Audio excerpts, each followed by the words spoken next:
Hello students, मैं हूं अरविंद यादव और आप देख रहे हैं परमार्थ इंडिया। तो बच्चों कैसे हैं? आई होप सभी अच्छे होंगे। तो बच्चों अभी तक हम बात कर रहे थे, क्या लास्ट क्लास में हम बात कर रहे थे particular nature of electromagnetic behaviour, उसी के बारे में आज बात करेंगे। बट पिछली बार जो हमने एक्सप्लेनेशन दिया था वो दिया था किसके बेसिस पर? Black body radiation. और आज हम बात करने वाले एक नया topic, that is photo electric effect. क्या बच्चों? फोटो इलेक्ट्रिक इफेक्ट हो या ब्लैक बॉडी रेडिएशन, दोनों को क्या है? केवल particulate nature of electromagnetic radiation ही समझाता है। तो बिना देरी क्यों स्टार्ट करते हैं। क्या बच्चों? Photo electric effect. क्या बच्चों? Photo electric effect. अब भैया फोटो इलेक्ट्रिक इफेक्ट के बारे में बात करने से पहले समझते हैं, ये कहानी है 1887 की और उस समय एक साइंटिस्ट थे एच हर्ट्ज। और हर्ट्ज ने क्या काम किया? एक एपरेटस बनाया और ये एपरेटस मैं कहूँ डिस्चार्ज ट्यूब की तरह था। यहाँ पर क्या था? एक पूरी तरीके से डिस्चार्ज ट्यूब ही समझ लीजिए, ये पूरा का पूरा एपरेटस था। यहां पर क्या बच्चों आप समझिए, एक मिनट, ये पूरा का पूरा ग्लास चैम्बर था इस तरीके से, या ग्लास ट्यूब थी। और यहां पर इस ग्लास ट्यूब में भी क्या है? वैक्यूम क्रिएट किया गया था। क्या बच्चों? वैक्यूम क्रिएट किया गया था। अब हम बात करें आगे, यहां पर एक बैटरी लगा दी गई थी और बैटरी लगा के यहां पर हम मान के चले ये पॉजिटिव प्लेट और ये नेगेटिव प्लेट थी, ठीक है। और यहां पर एक एमीटर लगा दिया गया था। अब ये पूरा का पूरा क्या हो गया? एपरेटस तैयार हो गया। ये एमीटर लगा दिया और यहां पर इस तरीके से, ठीक है बच्चों। तो उन्होंने क्या काम किया? ये पूरा का पूरा एपरेटस था और इस पर ये वर्क भी कर रहे थे। तो उन्होंने एक चीज ऑब्जर्व की थी, ये पूरा का पूरा एपरेटस था, रखा हुआ था, कुछ नहीं था। यहां पर देखिए बच्चों, ये शॉर्ट सर्किट है, यहां पर कोई डिफ्लेक्शन नहीं होगा क्योंकि इसमें देख रहे होंगे कि ये बैटरी तो लगी हुई है, battery positive plate as well as negative plate दोनों है। बट यहां से ये दोनों प्लेट अलग अलग है, कोई भी करंट फ्लो नहीं होगा। या इसमें बल्ब लगा दिया जाए तो बल्ब भी ग्लो नहीं करेगा। उन्होंने भाई ने क्या काम किया कि यहां पर इसे धूप में रख दिया पूरे के पूरे एपरेटस को, और उन्होंने देखा कि जैसे ही धूप पर रखा वहां से एकदम डिफ्लेक्शन इसमें आ गया। किसमें? एमीटर में डिफ्लेक्शन आ गया। तो उन्होंने देखा भाई ये क्या हुआ, एमीटर में डिफ्लेक्शन कैसे आया। क्या बच्चों? एमीटर में डिफ्लेक्शन कैसे आया। अब इसकी बात करते हैं बच्चों, एमीटर में डिफ्लेक्शन कैसे आया। तो यहां पर उन्होंने कहा कि भाई यहां पर मान के चलिए सन से सनलाइट आ रही है और ये सनलाइट यहां से गई और इस पर कहां पर? कैथोड पर क्या स्ट्राइक करी। और वहां पर स्ट्राइक करने के बाद वहां से क्या हो रहा है बच्चों? इलेक्ट्रॉन निकल कर आ रहे हैं। क्या बच्चों? इलेक्ट्रॉन निकल के आ रहे हैं। उन्होंने कहा था कि क्या है बच्चों कि ये करंट कैसे इसमें आया, मतलब ये डिफ्लेक्शन किस तरीके से इसमें हुआ। समझ रहे हैं बच्चों? तो इस धर को वहां पर ये इधर इस साइड में डिफ्लेक्शन आ गया क्योंकि इलेक्ट्रॉन इधर चल रहे हैं तो करंट अपोजिट डायरेक्शन में चलेगा। मैं कहूं तो इस तरफ को करंट उसमें चलने लगेगा। तो सर्किट कंप्लीट हो गया। आप बोले ये हुआ क्या? बोले जैसे ही सनलाइट, जो सनलाइट आई, मैं कहूं ये क्वांटा ऑफ लाइट है जिसे क्या बोलते हैं? फोटोन। क्या बच्चों? फोटोन, ठीक है। जैसे ही फोटोन स्ट्राइक करता है उससे तुरंत क्या है? इलेक्ट्रॉन निकलते हैं और वो इसमें घूमने लगते हैं, ठीक है। और क्या है? सर्किट कंप्लीट हो जाता है। तो ये क्या? एक इफेक्ट है which is generated by the photon. So this is known as photo electric effect. क्या बच्चों? स्ट्राइकिंग ऑफ इलेक्ट्रॉन, ठीक है, sorry, striking of photon and emission of electron, पूरा का पूरा होल फिनोमेना को क्या कहते हैं? Photo electric effect. तो ये फोटो इलेक्ट्रिक इफेक्ट की हो गई बात। जनरली आपने देखा होगा एक मेटल सीट पे इलेक्ट्रॉन दिखा देते हैं इस तरीके से, ठीक है, एक मेटल सीट। और हाँ, मेन चीज जो थी कि यहां पर ये जो था क्या बच्चों, ये जो था क्या कैथोड, ये जो बना हुआ था एक्टिव मेटल का, क्या बच्चों, एक्टिव मेटल। एक्टिव मेटल को आप पोटेशियम ले सकते हो, रूबिडियम ले सकते हो और सीजियम ले सकते हो। ये मेटल थे क्या बच्चों, when sunlight strikes on active metal surface, क्या बच्चों, active metal surface, then electron comes out. This whole phenomena is known as photoelectric effect. क्या बच्चों, striking of photon and emission of electron. हाँ, अब एक बात देखना, यहां इलेक्ट्रॉन निकल के बाहर इस तरीके से नहीं, बट यहां पर जो इलेक्ट्रिक इफेक्ट होता है इस पूरे को क्या बोलते हैं, फोटो इलेक्ट्रिक इफेक्ट, ठीक है। तो यहां पर ही कहानी थोड़ी इनकम्प्लीट सी है, ठीक है, यहां पर आके पूरी हो जाती है। तो जो हर्ट्ज थे उन्होंने क्या क्या ऑब्जर्व किया इस पूरे के पूरे फिनोमिना में, क्या देखा था, उन्हें कुछ ऑब्जर्वेशन किए थे, क्या बच्चों, ऑब्जर्वेशन किए थे। वो क्या ऑब्जर्वेशन थे वो मैं आपको बताता हूं, ठीक है बच्चों। तो यहां पर लिखते हैं, इन 1887 H. Hertz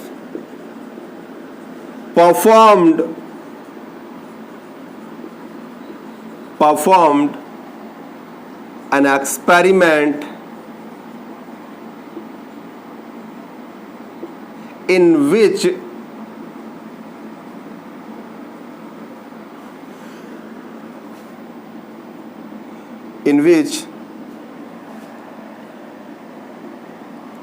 he observed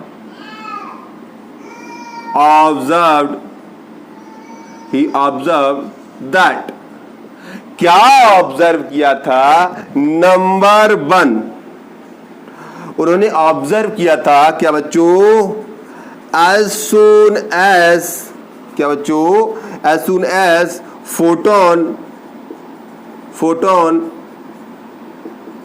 strikes on active metal surface, ठीक है, इलेक्ट्रॉन कम्स आउट, क्या बच्चों, इलेक्ट्रॉन कम्स आउट, ठीक है बच्चों। And there is no time lag, क्या बच्चों, नो टाइम लैग बिटवीन, क्या बच्चों, between striking of photon and emission of electron। उन्होंने कहा था कि जैसे ही क्या होता है कि फोटोन स्ट्राइक करता है एक्टिव मेटल प्लेट पर, तुरंत ही इलेक्ट्रॉन निकल के बाहर आता है। There is no time lag, कोई भी समय नहीं लगता है उसमें, बिल्कुल इंस्टेंटेनियस प्रोसेस होता है, तुरंत इलेक्ट्रॉन निकल के बाहर आता है। पहला ऑब्जर्वेशन। दूसरा ऑब्जर्वेशन उन्होंने क्या किया था कि द नंबर ऑफ इलेक्ट्रॉन, क्या बच्चों, द नंबर ऑफ इलेक्ट्रॉन्स, क्या बच्चों, the number of electrons ejected, क्या बच्चों, the number of electron ejected, the number of electron ejected are directly proportional to the, क्या बच्चों, इंटेंसिटी ऑफ सनलाइट, ठीक है बच्चों, सनलाइट, या फिर मैं कहूं ब्राइटनेस ऑफ सनलाइट। अब एक बात आ जाती है बच्चों, एक मिनट रुकना।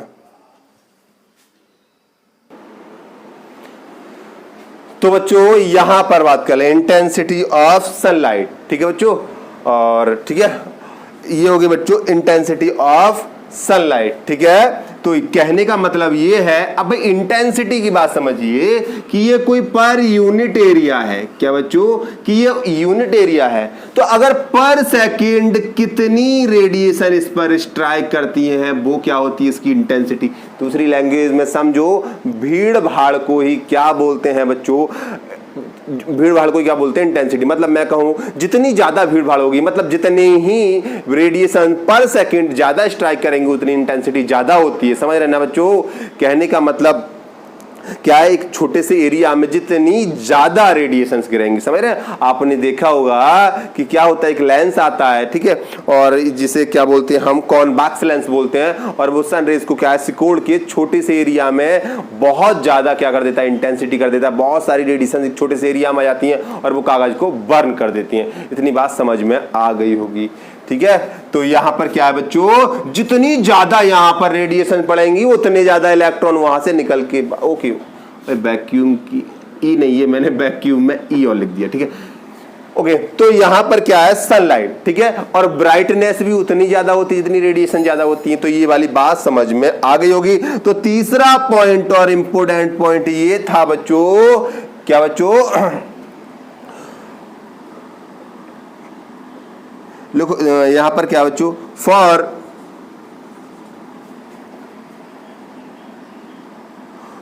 ईच मेटल, क्या बच्चों, फॉर ईच मेटल, ठीक है, अ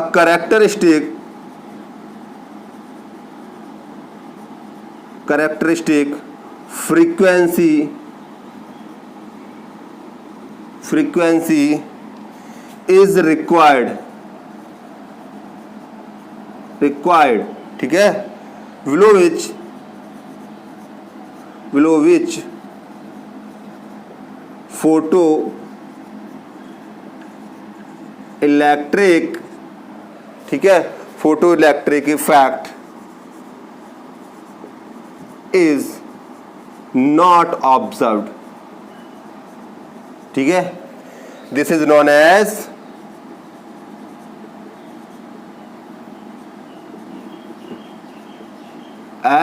क्या बच्चों, थ्रेशोल्ड फ्रीक्वेंसी।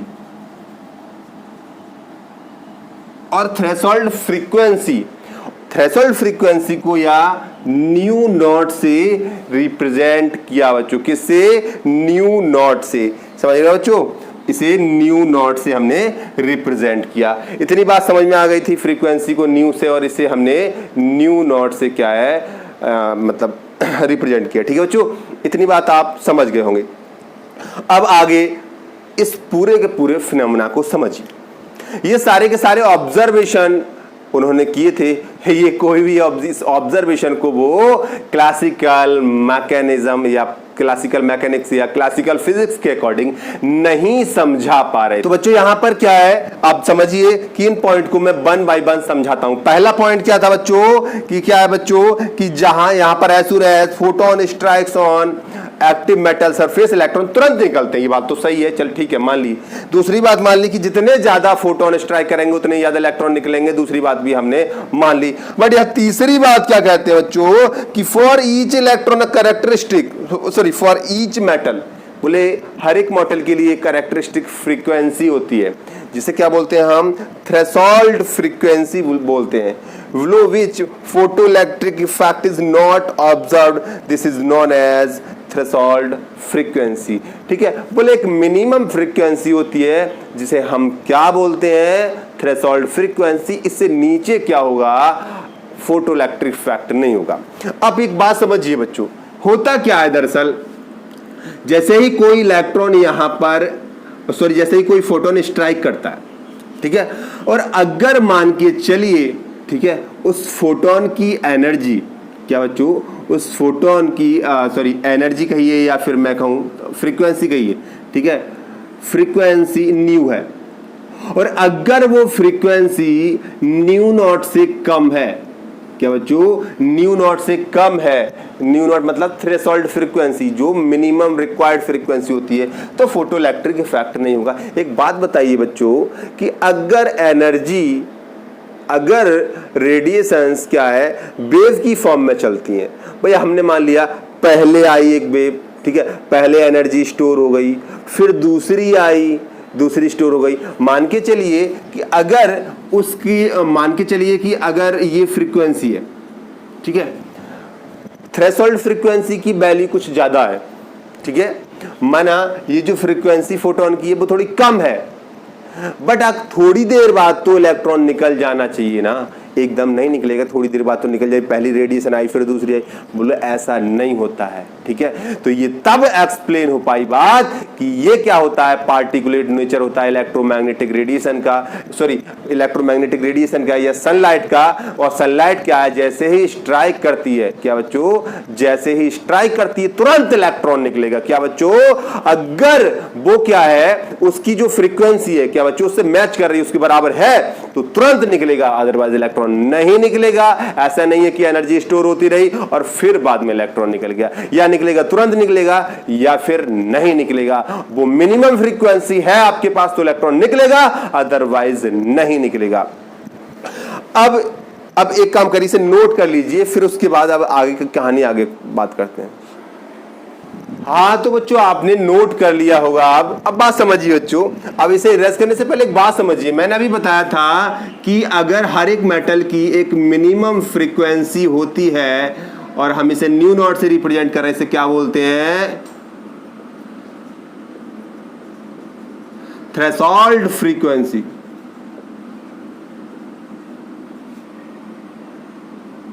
थ्रेशोल्ड फ्रीक्वेंसी, ठीक है, थ्रेशोल्ड फ्रीक्वेंसी बोले, थ्रेशोल्ड फ्रीक्वेंसी, फ्रीक्वेंसी और एनर्जी का डायरेक्ट रिलेशन होता है, समझ रहे हैं। यानी हम बात करें जितनी ज्यादा, आपको बताया था कि E is directly proportional to the nu, ठीक है बच्चों, और E equals to H nu.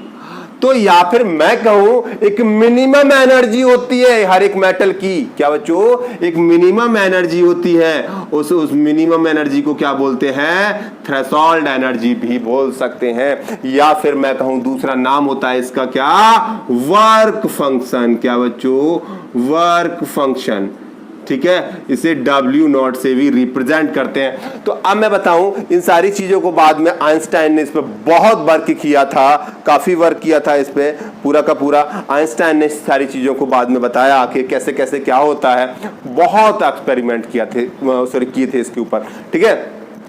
तो भाई आइंस्टाइन ने क्या बताया था, वर्क फंक्शन वगैरह इसके बारे में, पहले मैं इरेज करता हूं फिर अभी बताता हूं। हर्ट्ज का ऑब्जर्वेशन था, हर्ट्ज ने ये सारी चीजें बताई थी। उसके बाद बहुत ज्यादा काफी जो काम किया था, वो जो मेन काम था वो बाद में आइंस्टाइन ने ही किया था, ठीक है।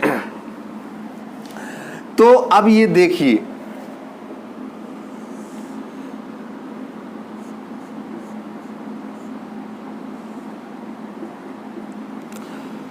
यहां पर देखिए आइंस्टाइन ने क्या कहा, आइंस्टाइन ने क्या कहा था कि दरअसल होता क्या है, ठीक है, कि भाई जो सनलाइट आती है और यहां स्ट्राइक करती है, इलेक्ट्रॉन निकलता है, ठीक है, इलेक्ट्रॉन निकलता है। तो इलेक्ट्रॉन निकालने के लिए, क्या बच्चों, इलेक्ट्रॉन निकालने के लिए मिनिमम एनर्जी होती है हर एक मेटल की, उसे एच न्यू नॉट यानी वर्क फंक्शन कहते हैं, क्या बच्चों, वर्क फंक्शन। और वर्क फंक्शन आप ऐसे समझिए जैसे एक आयनाइजेशन पोटेंशियल आपको आगे पढ़ने को मिलेगा कि किसी भी आइसोलेटेड इलेक्ट्रॉन, क्या बच्चों, किसी भी आइसोलेटेड मतलब आइसोलेटेड एटम ले लिए, सॉरी इलेक्ट्रॉन नहीं, आइसोलेटेड एटम ले लिया, आपने क्या काम किया, हाइड्रोजन को अलग कर दिया, या फिर आपने ऑक्सीजन को अलग करके एक ऑक्सीजन से लास्ट सेल से यानी लूजली अटैच्ड इलेक्ट्रॉन को निकालने के लिए जो एनर्जी दी जाती है उसे हम आयनाइजेशन पोटेंशियल कहते हैं, ठीक है बच्चों। यहां पर हम क्या वर्क फंक्शन बोल रहे हैं, ठीक है। वर्क फंक्शन क्या होता है, मिनिमम एनर्जी होती है, क्या बच्चों, मिनिमम एनर्जी होती है जो क्या है किसी भी मेटल सरफेस से क्या है इलेक्ट्रॉन इजीली निकाल सकती। तो यहां पर क्या है, बोले कि ये इतनी एनर्जी दोगे तो कोई भी इलेक्ट्रॉन क्या है उससे इजेक्ट हो जाएगा, निकल तो आएगा, यहां तक नहीं पहुंचेगा, समझ रहे हैं ना बच्चों, यहां तक नहीं आएगा। बोले अगर जो एनर्जी आप देते हो, क्या बच्चों, जो एनर्जी आप देते हो वो एनर्जी क्या है, अगर ज्यादा है, समझ गए, जैसे यहां पर आप मान के चलिए कि भाई इलेक्ट्रॉन निकालने में कितनी खर्च हो गई, कितनी भाई एच न्यू नॉट तो चाहिए क्योंकि ये वर्क फंक्शन है, इतनी तो चाहिए। बोले अगर इससे ज्यादा एनर्जी हुई तो ज्यादा वाली एनर्जी हाफ mv² यानी काइनेटिक एनर्जी में कन्वर्ट हो जाएगी। क्या बच्चों? काइनेटिक एनर्जी में कन्वर्ट हो जाएगी। इसे वर्क फंक्शन W नॉट कह सकते हो, ठीक है। तो पूरी की पूरी जो एनर्जी होती है फोटोन की, वो किस में कन्वर्ट हो जाती है? वर्क फंक्शन और काइनेटिक एनर्जी, या फिर मैं कहूं equals to H nu not plus half mv²। ये m इलेक्ट्रॉन का है, समझ रहे हैं बच्चों? तो ये हो गया। या फिर आप ऐसे भी कह सकते हो, इसे ये इलेक्ट्रॉन की जो एनर्जी, जो फोटोन की एनर्जी होती है एच न्यू होती है, और ये किस किस में कन्वर्ट हो जाती है? H nu not plus half mv², ठीक है, हाफ mv², ठीक है। तो ये वेलोसिटी और ये मास दोनों ही इलेक्ट्रॉन का होगा, समझ रहे बच्चों? इसे ऐसे भी कर सकते हो, इसे इधर ले आओ तो H nu minus H nu not equals to half mv², ठीक है। हाफ mv² क्या होता है? Kinetic energy. तो ऐसे भी लिख सकते हो, काइनेटिक एनर्जी इक्वल्स टू, बहुत तरीके से फॉर्मूला लिखा जा सकता है कि ये क्या हो गया बच्चों? H कॉमन ले लो इसमें से, तो क्या बचा? न्यू माइनस न्यू नॉट, ठीक है। बहुत तरीके से लिख सकते हो आप, ठीक है। ये इधर हो गया हाफ mv², ये H कॉमन ले लिया तो न्यू माइनस न्यू नॉट, ठीक है बच्चों। तो ये कई तरीके से हमने इसके फॉर्मूले लिख लिए, बट फॉर्मूला एक ही है, क्या? Equals to H nu plus half mv², ठीक है बच्चों। आप जितनी एनर्जी देंगे वो सारी की सारी एनर्जी दो चीजों में कन्वर्ट हो जाएगी, एक तो उससे निकाल लें, बची सारी की सारी काइनेटिक एनर्जी में, ठीक है बच्चों, काइनेटिक एनर्जी में। अगर क्या है, क्या बच्चों, आपकी जो एनर्जी है कौन सी? एच न्यू, अगर वो ज्यादा है एच न्यू नॉट से तभी इलेक्ट्रॉन निकलेगा, और अगर आपकी एच न्यू इक्वल है एच न्यू नॉट के तब इलेक्ट्रॉन तो निकल जाएगा, पर इधर नहीं जा पाएगा। पर अगर मैं कहूं तो फोटो इलेक्ट्रिक इफेक्ट नहीं हो पाएगा, ठीक है। इसे और डिटेल में समझते हैं बच्चों, इसे नोट कर लो पहले, फिर उसके बाद आगे की चीजें और अच्छी तरीके से समझते हैं, ठीक है। कर लीजिए नोट।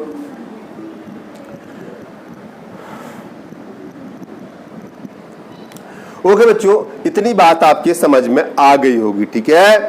तो मैं इसे रेज करता हूं और आगे समझते हैं बच्चों।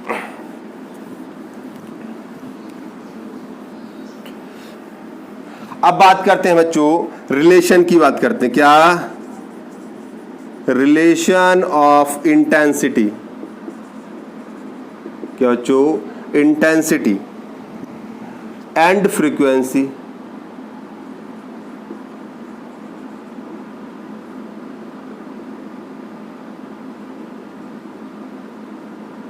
ठीक है बच्चों। क्या है? Relation of intensity and frequency with photo electric effect.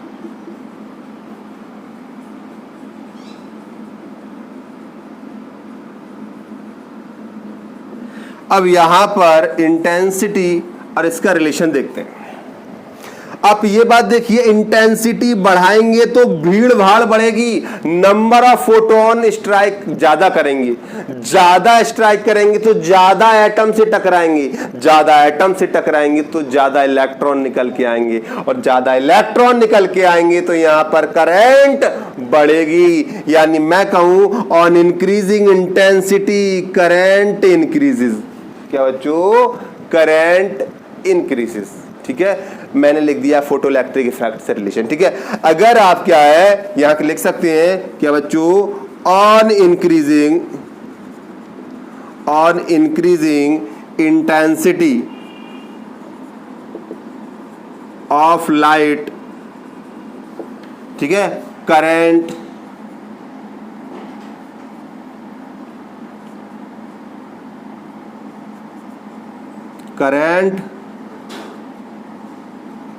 Increases, ठीक है बच्चों। इंटेंसिटी बढ़ाओगे करंट इंक्रीज होगा। इतनी बात समझ में आ गई, ये करंट इंक्रीज होगा। अब एक दूसरी बात समझिए, करंट तो इंक्रीज हो गया, ठीक है।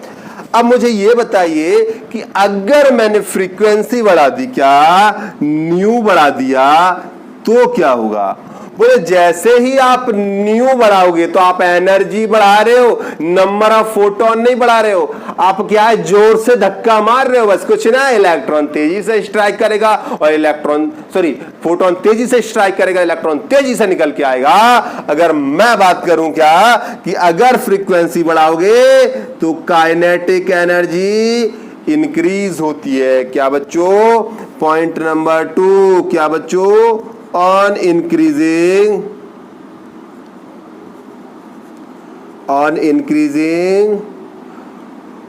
frequency, क्या बच्चों? ठीक है, on increasing frequency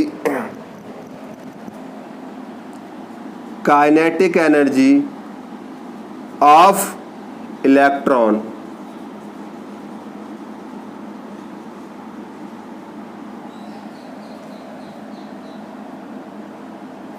इंक्रीजेस।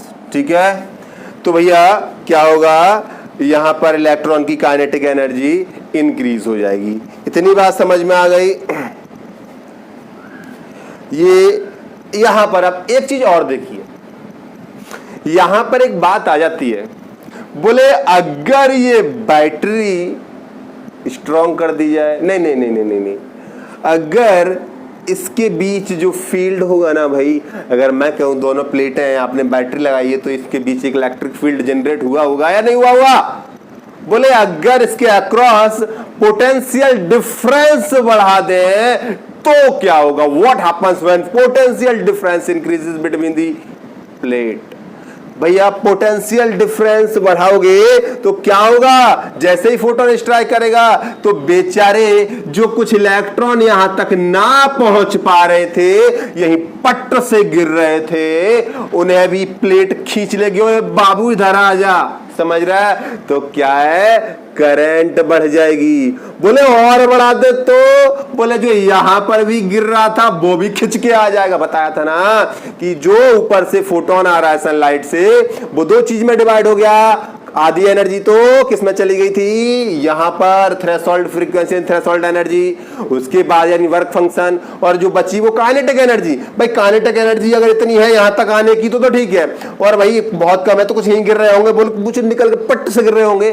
भैया क्या होगा, कुछ यहां गिर रहे होंगे, तो अगर थोड़ा पोटेंशियल डिफरेंस बढ़ाओगे तो यहां वालों को खींच लेगा, और ज्यादा बढ़ाओगे तो यहां वालों को खींच लेगा, और ज्यादा बढ़ाओगे तो बिल्कुल पास वालों को भी खींच लेगा। ये बात समझ में आ रही है कि नहीं? तो भैया on increasing potential difference energy current increases, but after some time it remain constant. क्यों बच्चों? बोले आपने और बढ़ाई, बोले बिल्कुल जड़ तक का खींच लिया आपने इलेक्ट्रॉन। बोले अब कहां से खींचेगा? अब प्लेट से खींचेगा। अब जितने खींचने थे खींच गए, अब कितना भी बढ़ा ले पोटेंशियल डिफरेंस, भाया होना कुछ नहीं है। यानी मैं कहूं यहां पर क्या, ये अगला पॉइंट मैं ऊपर लिख दूं, चलो यहीं लिख देता हूं। क्या बच्चों? ऑन इंक्रीजिंग, क्या बच्चों? On increasing potential difference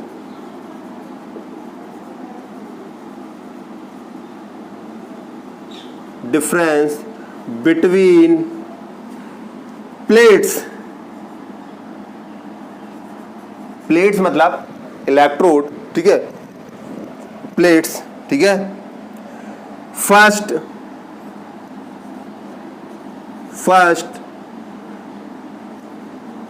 current increases and after some time and then become constant। क्या बच्चों? बाद में कांस्टेंट हो जाता है। क्या बच्चों?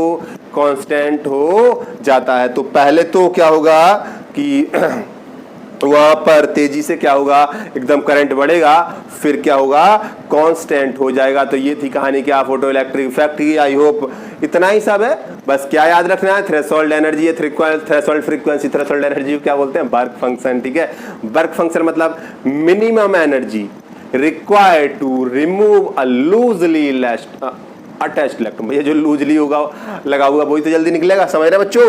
और इलेक्ट्रॉन ऐसा क्यों नहीं होता कि कम फ्रीक्वेंसी वाला फोटोन नहीं निकाल पाता? बोले क्यों? बोले ऐसा नहीं होता, यहां तो ये सिस्टम होता है कि आप ये मान के चलिए एक दो चीज है, एक खड़ी हुई चीज है, उसमें धक्का मारे तो गिरेगी या नहीं गिरेगी? दो ही काम होगा, ठीक है। अगर धक्का मार दी तेजी से फटाक से गिर जाएगी, और आपने कम मारा तो हिल के वहीं की वहीं रह जाएगी, हिल के वहीं की वहीं रह जाएगी। आप कितने भी धक्के मारो, शाम तक मार दो, ऐसा नहीं धक्का वहां पे थोड़ा सा पहले आया वो धक्का वहां पे सेव हो गया फिर दूसरा सेव होगा, नहीं भैया ऐसा ही एनर्जी का नहीं होता। ऐसा नहीं होता थोड़ी पहले एनर्जी भेजी वो सेव हो गई फिर और आई, नहीं भाई, पैकेट्स की फॉर्म में चलती है। या तो एकदम पैकेट आया और स्ट्राइक किया तो निकलेगा इलेक्ट्रॉन, या नहीं निकलेगा। तो ये बहुत अच्छी तरीके से समझा देता है particulate nature of electromagnetic radiation. समझ गए बच्चों? आ गई समझ में बात कि नहीं? और यहां पर फिर समझ लो क्या है बच्चों, दो चीजें होती है। इंटेंसिटी, इंटेंसिटी मतलब भीड़ भाड़, मतलब नंबर ऑफ ज्यादा फोटोन पड़ेंगे। जितने ज्यादा इंटेंसिटी बढ़ाओगे तो क्या होगा बच्चों? फोटोन, इलेक्ट्रॉन बढ़ते हैं। इलेक्ट्रॉन बढ़ेंगे तो करंट यानी आई भी बढ़ती है। फ्रीक्वेंसी बढ़ाओगे भैया, न्यू बढ़ाओगे तो काइनेटिक एनर्जी बढ़ जाएगी इलेक्ट्रॉन की। इलेक्ट्रॉन बहुत तेजी से भागेगा तो अब भैया पोटेंशियल डिफरेंस पीडी बढ़ाओगे तो क्या होगा भैया? करंट इंक्रीज होगी पहले, फिर देन कांस्टेंट हो जाएगी। क्यों? अब क्या है, पास वाले भी इलेक्ट्रॉन आपने खींच लिए। समझ रहे ना? पता था ना कि सारे के सारे जो फोटोन इस काम में सक्षम नहीं है कि इलेक्ट्रॉन को निकाल भी दे और यहां भी पहुंचा दे। कुछ एक तो बेचारे निकल दे पट गिर जाएंगे। तो जब पोटेंशियल डिफरेंस बढ़ाओगे तो जो पट से गिरे उन्हें भी खींच लेगा ये नेगेटिव प्लेट। क्यों? ये क्या, ओए पॉजिटिव प्लेट, में गलत बोल गया। पॉजिटिव प्लेट क्या है? इलेक्ट्रॉन को खींच लेगी। समझ रहे हैं बच्चों? ये क्या है? एनोड है। क्या है? एनोड है, ठीक है। और ये क्या है? कैथोड है। समझ गए? तो एनोड पॉजिटिव प्लेट इलेक्ट्रॉन को अपनी तरफ खींच लेगी। बात समझ में आई? आई तो अच्छी बात है। तो और कुछ बचा? कुछ नहीं बचा, ठीक है। हर्ट्ज बेचारों ने काफी मेहनत करी, बाकी आइंस्टाइन को नोबेल प्राइज में मिला था इसके ऊपर, ठीक है बच्चों। बहुत मेहनत करी भाई, नोबेल प्राइज कैसे नहीं मिलता, ठीक है। और भाई महान साइंटिस्ट तो थे ही, ठीक है। और क्या, ठीक है, ठीक है बच्चों। तो ये सारी बातें हो गई क्या फोटो इलेक्ट्रिक इफेक्ट की। क्वेश्चन अभी नहीं करा रहा, अलग से वीडियो बना दूंगा, ठीक है। क्वेश्चंस के लिए अब ज़्यादा टाइम नहीं बचा। Okay, thank you very much, keep watching, stay safe. कोई भी क्वेरी हो related to photo electric effect पूछ लेना, कोई खास बात नहीं है, बस छोटी छोटी बातें हैं। वर्क फंक्शन क्या होता है ये मालूम होना चाहिए। वर्क फंक्शन मतलब वर्क फंक्शन यानी क्या? एनर्जी, कौन सी वाली? थ्रेशोल्ड एनर्जी, समझ, जो मिनिमम एनर्जी रिक्वायर होती है इलेक्ट्रॉन निकालने की, ठीक है। वर्क फंक्शन याद रहेगा, थ्रेशोल्ड फ्रीक्वेंसी याद रहेगी, बस, ठीक है। और क्या? ओके।